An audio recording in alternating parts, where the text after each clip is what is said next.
Hello friends, అందరూ ఎలా ఉన్నారండి? వెల్కమ్ టు చాణక్యాస్ నీతి. జీవితంలో ఈ విషయాలని బాగా గుర్తుపెట్టుకోండి.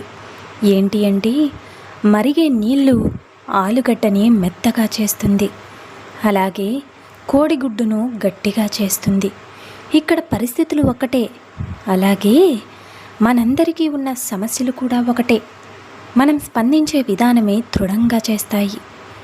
పరిస్థితులకి లొంగకుండా దృఢ సంకల్పంతో ముందుకు సాగడమే విజేత యొక్క లక్షణం. నిజమే కదండి.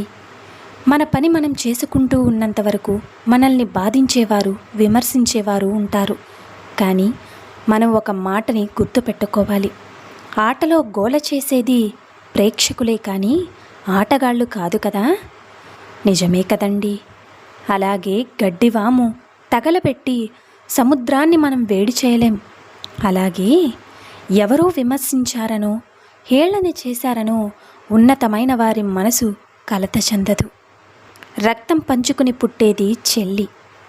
రక్తం చిందించైనా సరే కాపాడేవాడు అన్న. అనురాగాన్ని పంచేది చెల్లి, అనుబంధాన్ని పెంచేది అన్న. చెల్లెలి చిరునవ్వే అన్నకి ఐశ్వర్యం, అన్న ఆరాధనే చెల్లెలికి మనోధైర్యం. ఈ జగత్తులో బంధానికి మూలమే ఈ రక్త సంబంధం. అది ఇక అన్న చెల్లెలు అనుబంధం. నిజమే కదండి. అవకాశం రాకపోవడం దురదృష్టం, వచ్చిన అవకాశాన్ని సద్వినియోగం చేసుకోకపోవడం నిర్లక్ష్యం, అవకాశాన్ని సరిగ్గా వాడుకోవడం ఇంకితం, ఇక లేని అవకాశాన్ని సృష్టించుకోవడం తెలివి.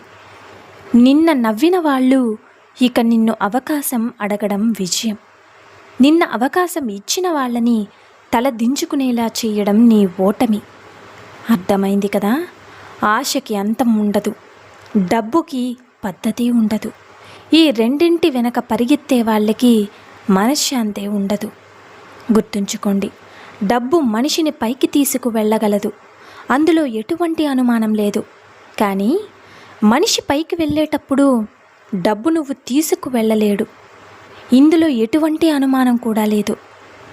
ఒక్క విషయాన్ని గుర్తుపెట్టుకోండి, తల్లిదండ్రులు ఉన్నంతవరకే నీ యొక్క జీవితం ప్రశాంతంగా ఉంటుంది. తల్లి లేకపోతే బాధ తెలుస్తుంది, తండ్రి లేకపోతే బాధ్యత తెలుస్తుంది.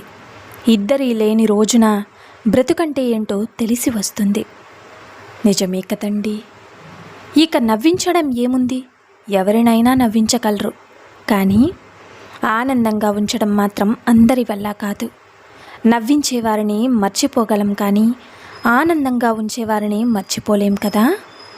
ఇక జీవితం అంటే ఓ సమస్య నుంచి మరొక సమస్యకు ప్రయాణమే. ఏ సమస్య లేని జీవితం ఉండదు. ఎంతటి సమస్యనైనా ఎదుర్కోవడానికి నీ కళ్ళు, కాళ్ళు, చేతులు అన్నీ సిద్ధంగానే ఉంటాయి. మొద్దుబారిపోయేది మెదడు మాత్రమే. ప్రతి సమస్యకి ఓ పరిష్కారం ఉంటుంది.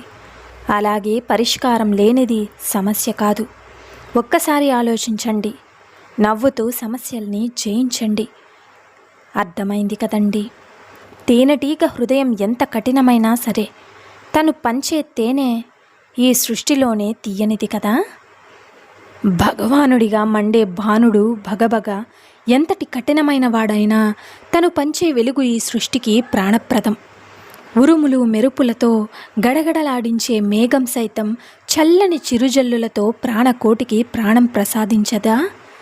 అలాగే కోపం ఉన్న మనిషిలోని అధిక ప్రేమ ఉంటుందంటారు. నిజమే కదండి. అబద్ధం అందంగా ఉంటుంది, వినడానికి ఇంపుగా కూడా ఉంటుంది, నమ్మడానికి వీలుగా ఉంటుంది. ఎందుకు అంటే దానికి రూపం మనం ఇస్తాం.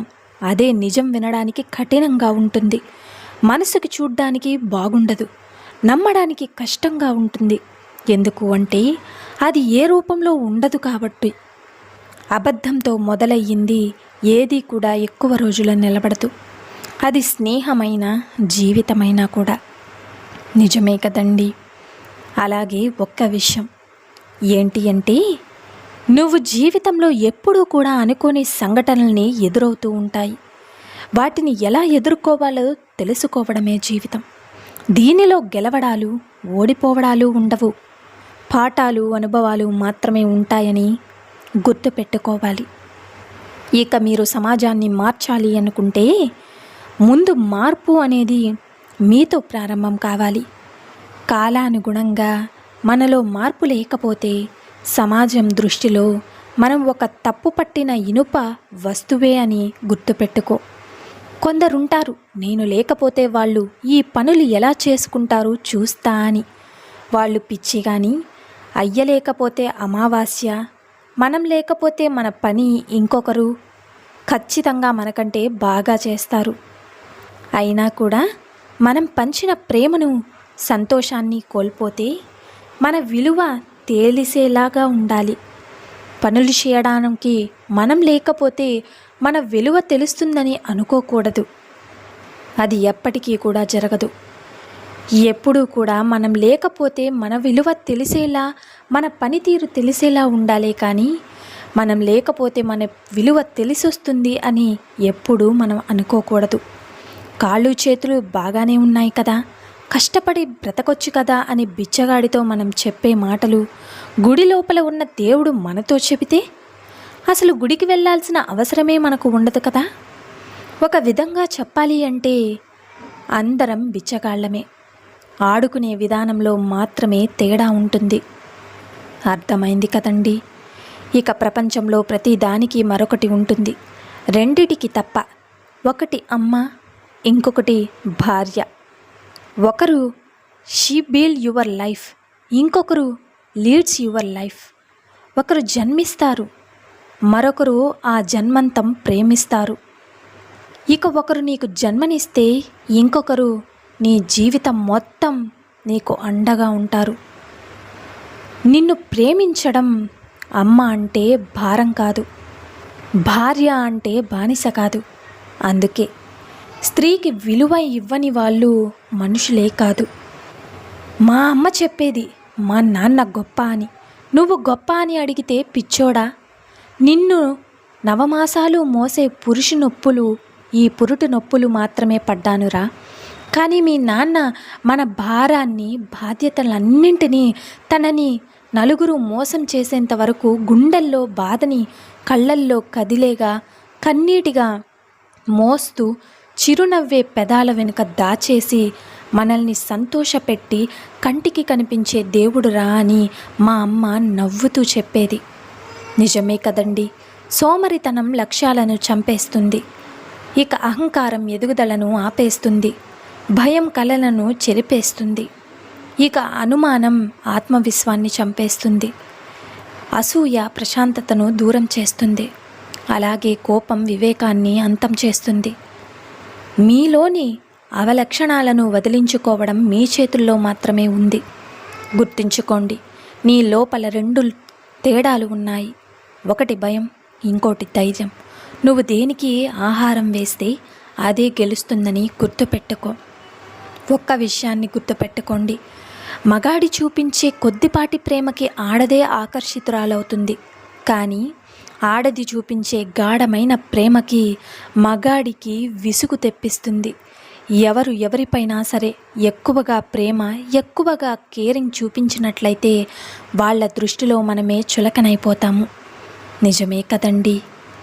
అలాగే ఒక్క విషయం గుర్తుపెట్టుకోండి, ఆడదాన్ని ఎప్పుడూ చులకనగా చూడడం మానేయండి, గౌరవించడం మొదలు పెట్టండి. సో చూసారు కదండి ఇవాల్టి వీడియో. ఈ వీడియో మీకు నచ్చిందని అనుకుంటున్నాను. నచ్చితే చిన్న లైక్ చేసి మన ఛానల్ని సబ్స్క్రైబ్ చేసి సపోర్ట్ చేయండి ఫ్రెండ్స్. ఇలాంటి చాణక్య నీతి మరిన్ని మోటివేషనల్ వీడియోస్ మీకు నోటిఫికేషన్ రూపంలో రావాలంటే పక్కనున్న బెల్ సింబల్ని క్లిక్ చేయండి. రేపటి వీడియోలో చాణక్యులు గారు ఏ మంచి మాటలను, ఏ మంచి సూక్తులను మనకి చెప్పబోతున్నారన్నది మనం రేపటి వీడియోలో అయితే తెలుసుకుందాం.